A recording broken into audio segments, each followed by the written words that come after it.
Hello and good morning. This is Robert Clark with Peterson International, or it could be good afternoon depending on where you're at. We're still a couple minutes early. I'm getting this going, letting everyone sign in. There might be a way for some of you to join in on the teleconference too. I'll open up a Q&A panel towards the end of our webinar, just in case I can answer any specific questions for anyone after we dig through some of this content. But so if you want to try and type in your audio pin, please feel free. I will do a Q&A. Also, I think you can enter some of the any questions or kind of areas of concern, or if you want more info, you can also type it into the chat box. I won't be paying attention to it throughout the webinar, but at the end, I guarantee you I will not sign off until I go through everything in that chat box. So whichever suits your preference, if you'd like to type in your audio pin, hop on the call. You will be muted during the webinar, but we can chat and do a live Q&A at the end here. Or you can type in your questions into the chat box. And so I will give it a couple more minutes.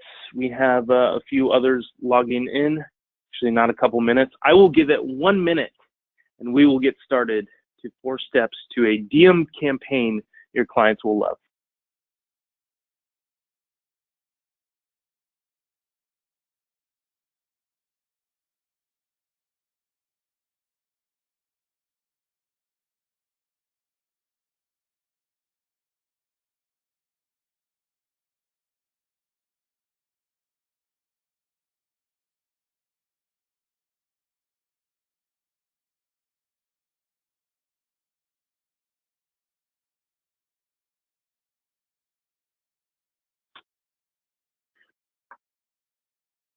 Okay, now to respect everyone that showed up on time, if anyone joins in from here on out, they will just have to catch up.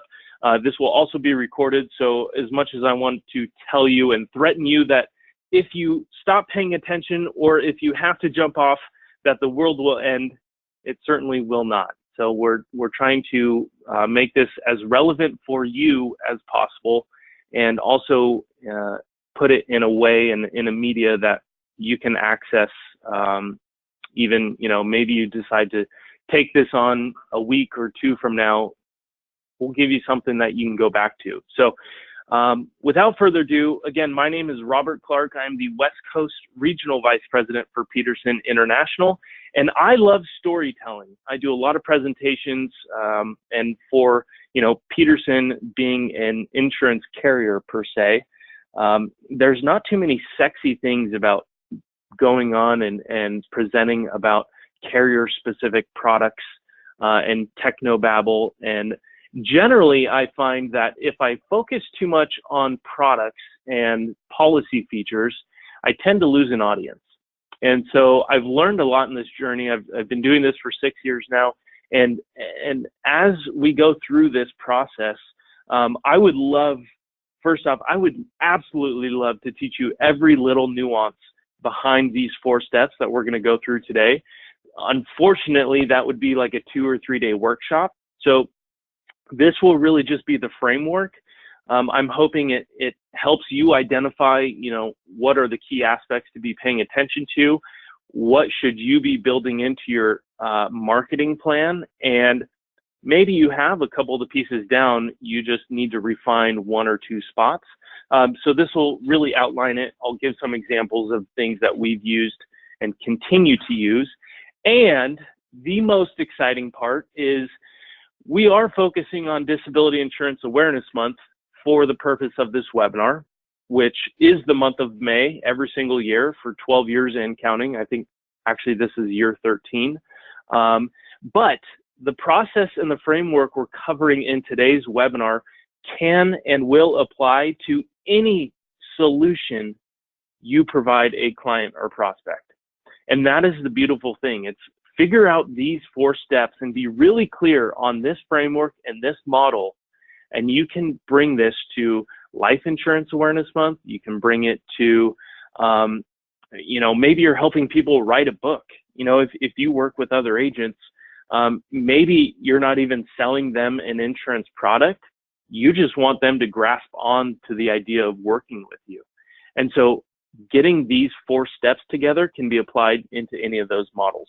So without further ado, let's jump right in as soon as my computer's ready to go to the next step here. Now, it's important to at least first understand, like, what are we doing today? What have we done in the past?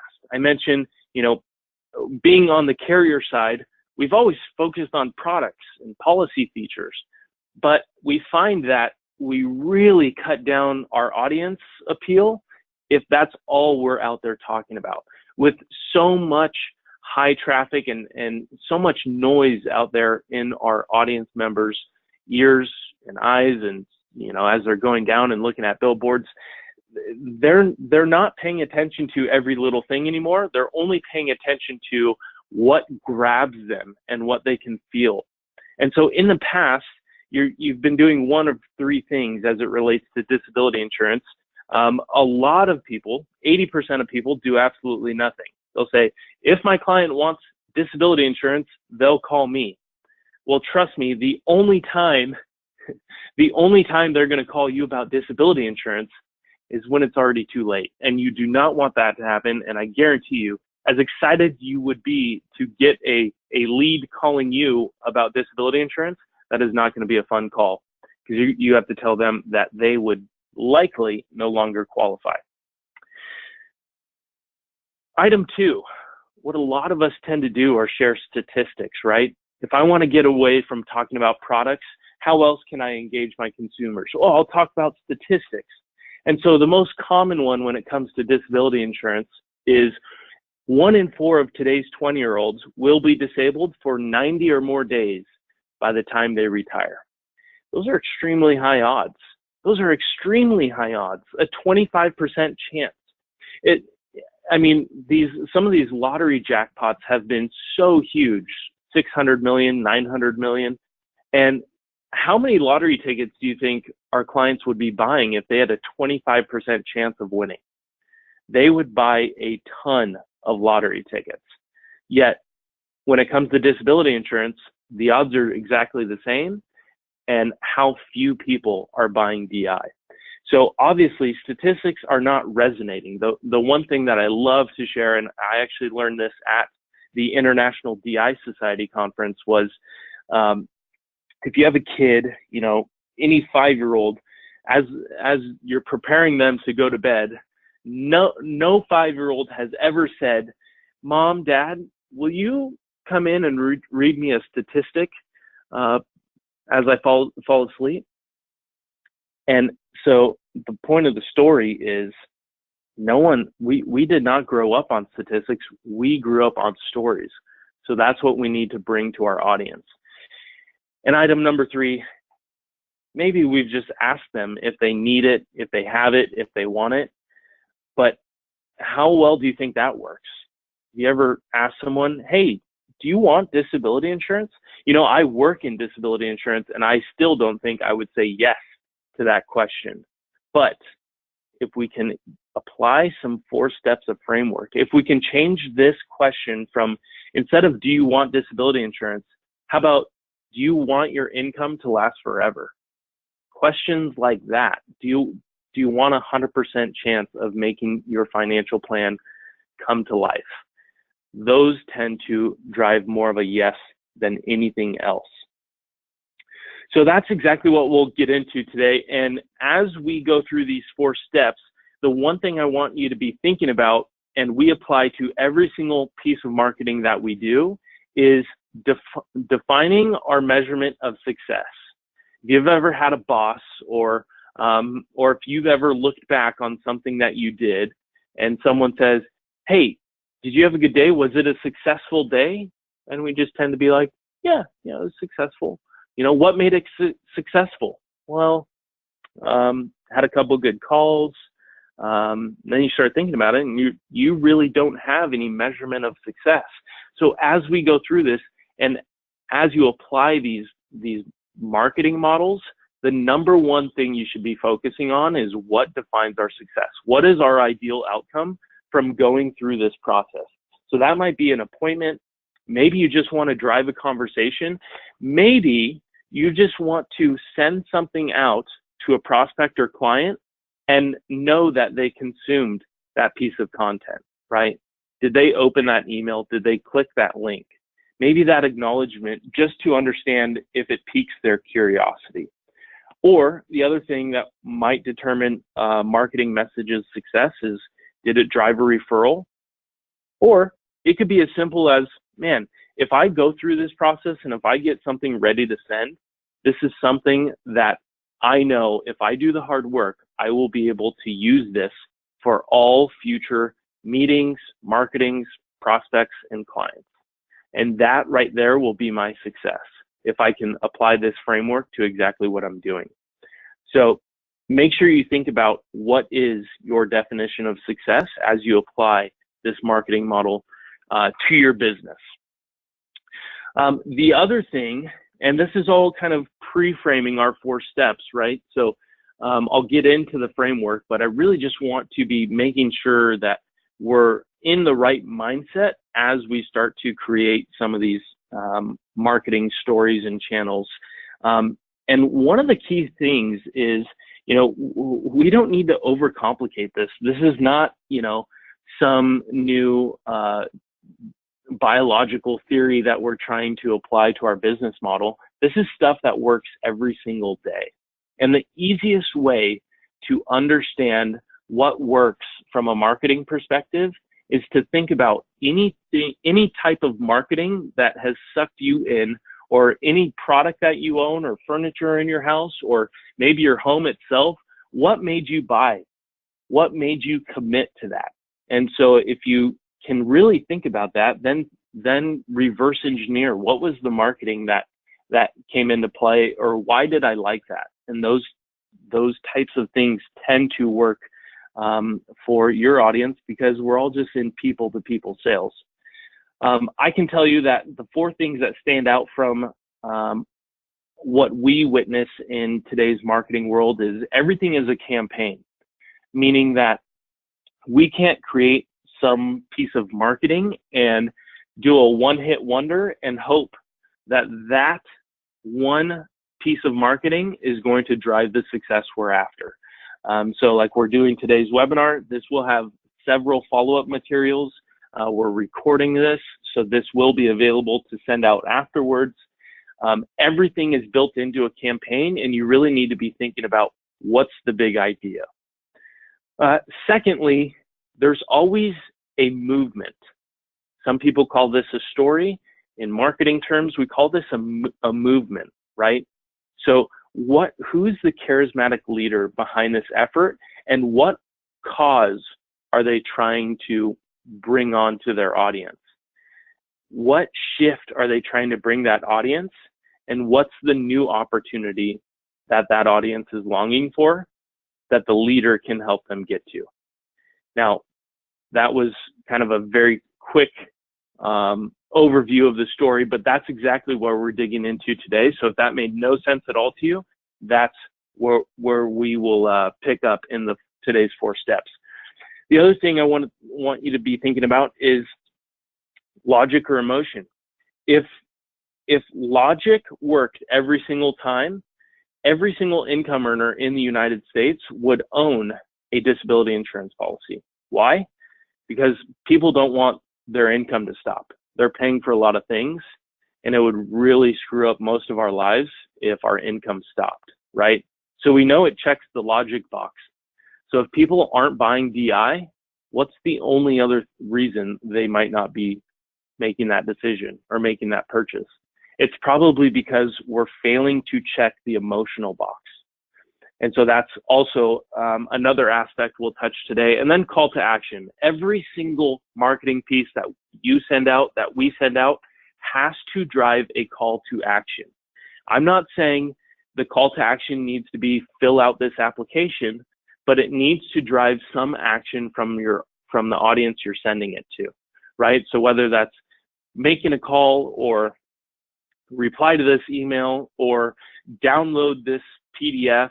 There needs to be some form of a call to action, because we need to get our audience facing into or leaning into what's that next step in the journey that you're making available to them.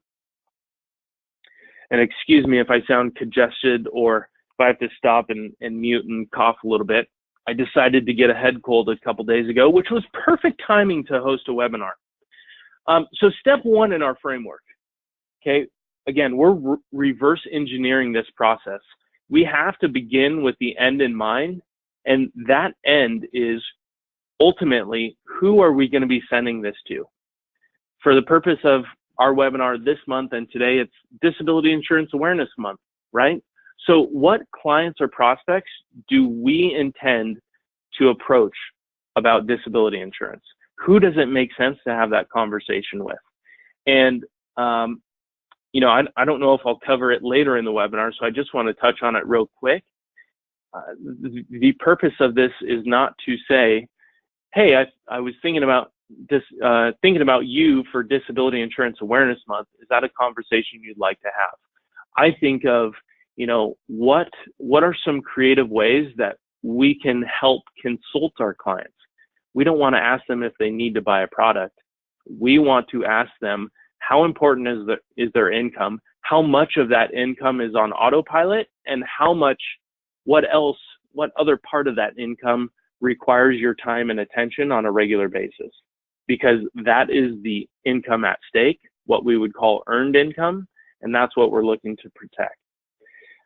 The other big thing about you defining your target audience here is, please do not look at your list of 200 clients or 200 agents.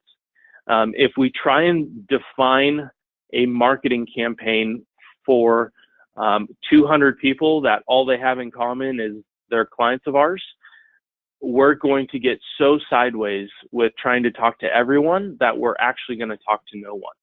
So target 3 to 5 specific people. I know it doesn't sound like a lot, but this will help you clarify on what are the 4 steps, or for the other 3 steps, what are some of these key aspects, what's the language, what's their concerns, and what stories do they align with. There will be 100% right answer as you dig through this. Now, for each of those 3 to 5 people, here's what I want you to write down. What media they're active on, what are they paying attention to? Do you see them on Facebook? Do they are they an employee of their emails, right? Are they nonstop paying attention to it? Or maybe they're maybe they watch a lot of TV. Maybe they watch Game of Thrones. Think about some of the media that they're active on and paying attention to regularly, because this is how you're going to find them and make sure your marketing effort gets in front of their eyes. Then also think about what's important to them. I always think about, is this a need or is this a greed play? Do they care about money or do they care about family? Or maybe it's both. But really think about, who is this person? What do they stand for? What's important to them, right? We have some private equity clients, and they're 45 years old, earning $3.5 million a year, no kids, they have a spouse, they just want to travel the world at some point full time, right? Family is somewhat important to them, but what they're after is, building up to about 30 million in assets, so that one day they don't have to work at all.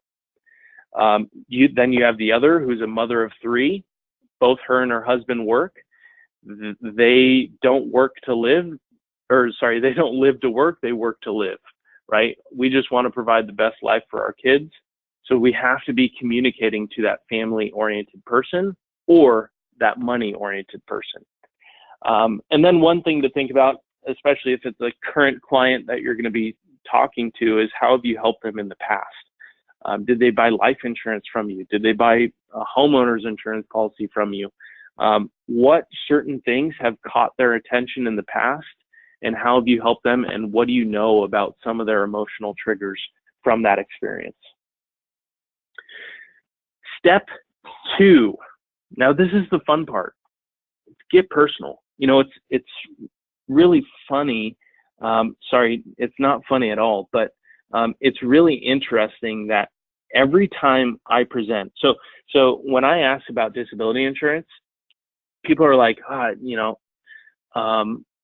don't know a good story to apply to disability insurance.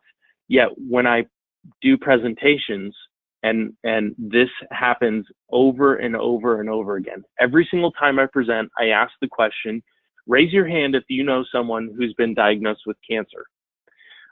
Just know of someone. And 95% of the room will raise their hand. The other 5% are the cool kids who don't want to participate. So almost every single person knows someone who's been diagnosed with cancer, and that's just cancer. That's not the other 4,999 things that can happen to the human body and that remove people from their ability to work. So we all know of someone going through something, and we know someone's story. We just have to really think about it and put it in a context and framework that will relate to our target audience, which is what we'll get into a little bit later. Those specific things are what we're going to be talking about in step 3 is what's the hero's journey? What's the kind of like an epiphany bridge? And then the ultimate test that I really love to apply to marketing is, does it pass the 3rd grade test? If you are one of the few that does not have a single personal story you can think about, someone who has overcome some medical issue, whether it was an accident, whether it was an illness, if they, maybe they only lost their income for 2 weeks, and you kind of want something that's maybe a little bit more relevant for how you're trying to communicate to your audience. If you go to Council for DI Awareness, I believe the website is disabilitycanhappen.org, and then /life-stories. There are, I think, 8 to 10 really great, really engaging life stories for disability insurance needs from people who had insurance and people who didn't. And this is anyone from, single moms trying to provide for their kids, to families, to doctors, everyone from every type of career and profession and income earning level. So there's likely a chance you'll find someone that has a story that will resonate with your target audience. Now, step 3. We just thought about our story, right? But it's still, just to type up that story and share it with our target audience doesn't complete the marketing model, right? We need to think about, how do we formulate this story to apply it to the specific person we're talking about? Or how do we reverse engineer this story and bring out all the key factors that really are the areas that we can translate this into a message our audience will read, can relate to, and will drive an action. So that is 1, the hero's journey. Okay, the hero's journey outlines 4 critical components to any story. You have to have a character. Who's your charismatic leader? They had to have had a desire at one point, whether that's providing for their family, reaching a retirement goal, whatever the case is. And then we need to introduce the conflict. What kept them from reaching that desire? Now, the cool part about this framework is it doesn't have to fall into, and then they overcame the conflict and everything was perfect, right? Most of the time that actually doesn't happen. If any of you are kids or have kids or are Disney fans, it's like in the famous movie Cars, where we have Lightning McQueen. He's battling on that last race. He's overcome so many things. And now in his championship race, he's on that last lap, about to cross the finish line as the winner. But he sees his best friend back there struggling, not making it. What's he do? He stops right before the finish line, backs up, turns around, and goes to push his friend across the finish line. His epiphany was, I don't need to be the champion. I'm here to be a good person. Being a good person is more important than being a champion. And so just as much as we want to say, you know, we overcame the conflict and everything was perfect, maybe there was more of a transcendence, right? I know with disability insurance stories, and I know this extremely well because my dad battled cancer for 20 years and finally passed away when I was 21. But man, going through that process, you really learn that family is everything. Money is nothing. Money is just a tool to provide for your family. And so everyone's going to have a different take on it, but we need to outline what is the transcendence, the epiphany, or what was the outcome? Did they conquer that conflict? Maybe they had disability insurance in force, and so everything was fine, and they did conquer that conflict. The other thing we like to apply is the kind of like model. So this falls more into like per se a parable, if you will, where we're just comparing what DI does for somebody to something else that they're already familiar with, right? It's hard to get people to think about disability insurance realistically. So what's something they already know and deal with and can relate to that we can say, hey, you know, disability insurance is kind of like this. And the ones we use are kind of like protecting your house. You know, if you have $1 million house and you have a mortgage on that house, the bank is going to require you to have homeowners insurance against it. Why? Because the bank has a lot of money in it.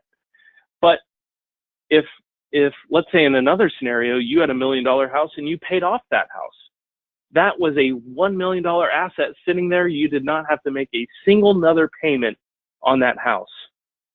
Well, what are you going to do about that $1 million asset?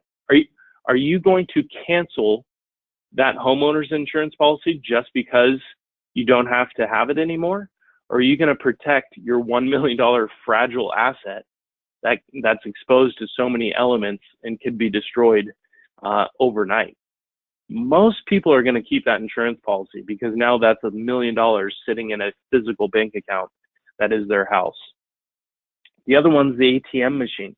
So if you had an ATM machine in your house and it spit out $1,000 a day, but just like any other technical component, you know, the power could go out, the ATM could get a virus, or it could just plain run out of money. Would you insure your ATM machine against any possible thing that would prevent it from spitting out $1,000 a day? Most people are going to say yes. And this last one, the plane ticket one, these are just 3 quick examples that I drew up and wanted to go over.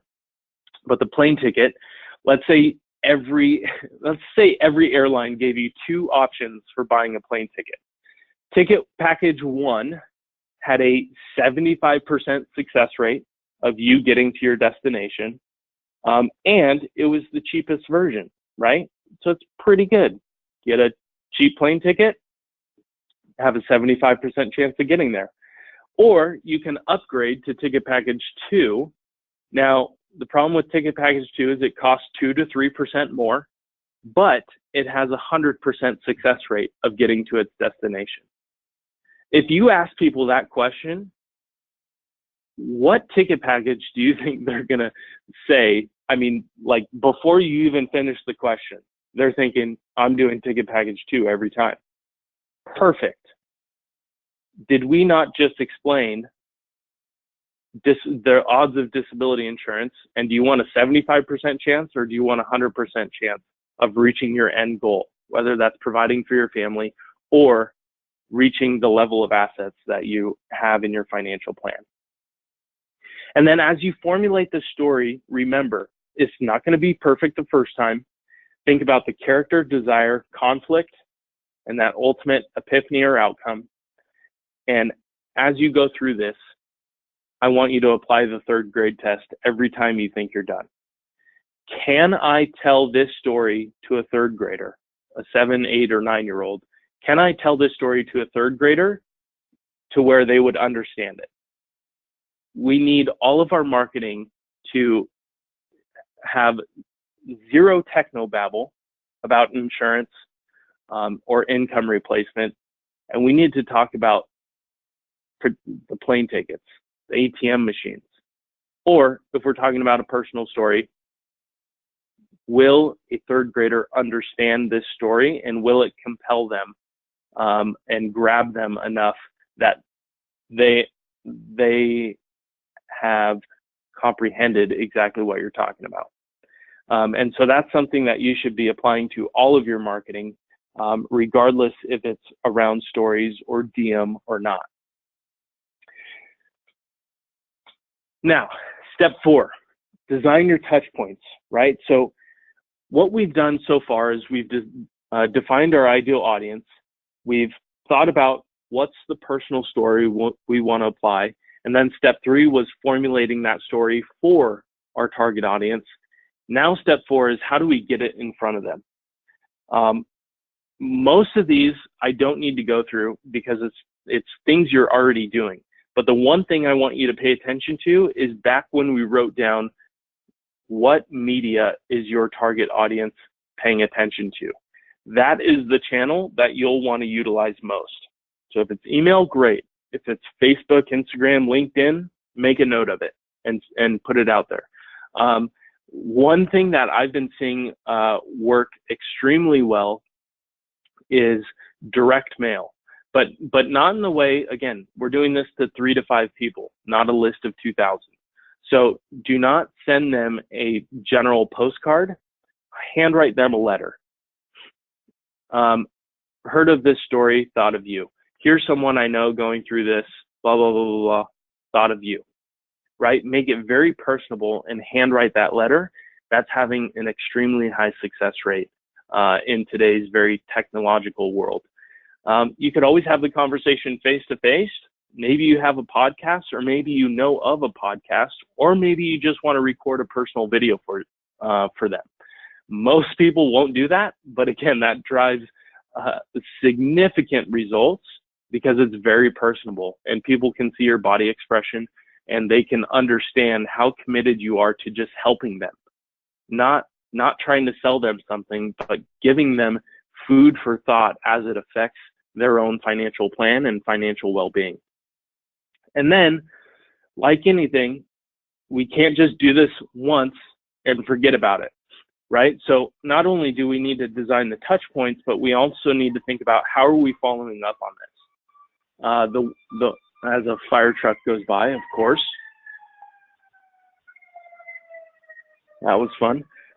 So as we're thinking about this, or what was stated earlier was 80% of sales happen in the 5th to 12th contact. So we need to be thinking about, okay, here's my message, here's my story, here's my target audience. What are 5 to 12 ways that I can ping them about this topic? I don't need to share the whole story with them every time, but maybe I send them an email and then a couple hours later or a day later, I send them a text, or I leave them a voicemail, or I handwrite them a letter and then I follow up by email. We need to be thinking about how am I following up and setting up this campaign and not just a one-time message. And so as we wrap up, those were our 4 steps to any solid marketing strategy. And again, that's exactly what we apply to all of our marketing. I know that was an extremely brief overview. Again, if we were to, I want to sit at each of your conference tables and help you go through this process. The problem is it would take a couple days, and I would have a couple days to spend with you. I don't think you have a couple days to take off work, or I don't think it's realistic that people can listen and really soak this in and get it done. But if you're willing to, I'm willing to help, even if it's a phone call or helping by email. I have compiled a couple additional resources that I'm more than happy to send you. I think it can help with identifying some of those personal stories. For instance, I'll send you that specific link for the Council for Disability Awareness that had those 8 to 10 stories. I'll also send you some of the pre-written content that we use at Peterson International, we send it out on a weekly basis. It's on our e-newsletter called The Communicator. It goes out every Tuesday. If you don't currently get that, or you may have signed up for this webinar through The Communicator, definitely pay attention. But I've compiled some of the key articles we've written in the past. I will be sending these to you, and The Communicator is not a copywritten piece of content. We want you to use The Communicator to send out to your agents, to your clients. And so feel free to copy and paste any golden nuggets that you just want to swipe and copy right into your own marketing uses. And you're more than welcome to do that. So I'll send you a handful that really strike to the disability insurance awareness model. And then lastly, shoot, I forgot to touch on this on step 4. But people are almost more likely to listen to a third party talking about the subject or the story that you're trying to bring up with them, more so than the content that you created. So do not hesitate to find links on, CNBC or I'm trying to think of the NAFA one. There's also, if you're in employee benefits or have employee benefits clients, there's the Benefits Pro. Oh, I'm totally blanking on most of these, but what we've done is we've compiled, I think it's, 5 to 7 different articles or podcasts that we've seen that really drive home the importance of income protection, disability insurance, or it's someone talking about their own story, their own experience. And so these are links that, again, we don't own the rights to, and people generally have zero problem with you sending it out to your own customers, assuming you're not copy and pasting and saying it's your own. So if you do want some of these DIAM resources, send me an email, just say DIAM kit or webinar, send it to robert@piu.org, and I'll get you all 3 of these things. I think they could be extremely helpful as you're crafting your own story, formulating it for your audience. And of course, seriously, if you want help applying these 4 steps to your specific marketing goal, do not hesitate to email us about that or call us about that. We're happy to walk through it. This is not some marketing agency course or anything. We do not charge, but we would love to be there to brainstorm because we just want the disability insurance awareness message to be getting out, and to be getting out in a more effective manner than it has in the past. So I really appreciate everyone hopping on our webinar today. I'm sorry we went a little bit longer than expected. But again, this could be a 2 or 3 day workshop in and of itself. So we just tried to do this in 30 minutes. I know it was quick. I know it was brief. Let us know how we can help you with this next step or applying these 4 steps to your own marketing model. We are more than happy to help. Really appreciate everyone's time and attendance today. And I will be ending the recording here, but I will open it up to a live Q&A. Just give me 1 second.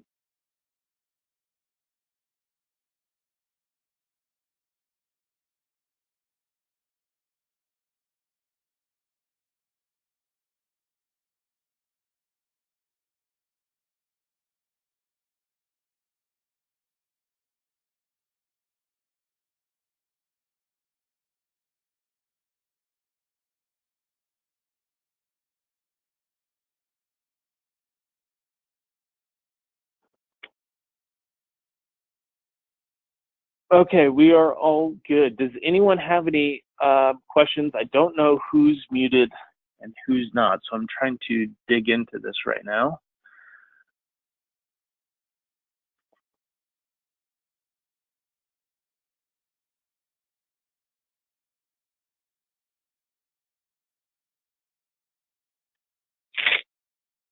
Okay, perfect. So lines are open. If you do have a question, please feel free to let me know.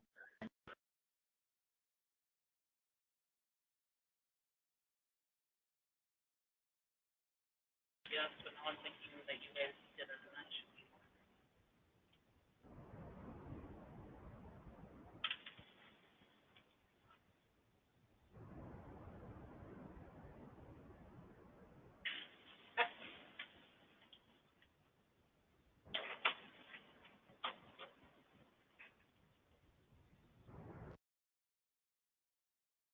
Okay, perfect. Well, thank you all for joining us today. If you have anything, any follow-ups you'd like to ask us about or dive deeper into, please send me an email, robert@piu.org, or you're welcome to call me at the office as well. That number is 800-345-8816. Again, appreciate your time and attention. Thanks so much for joining us, and I hope you have a great rest of your day.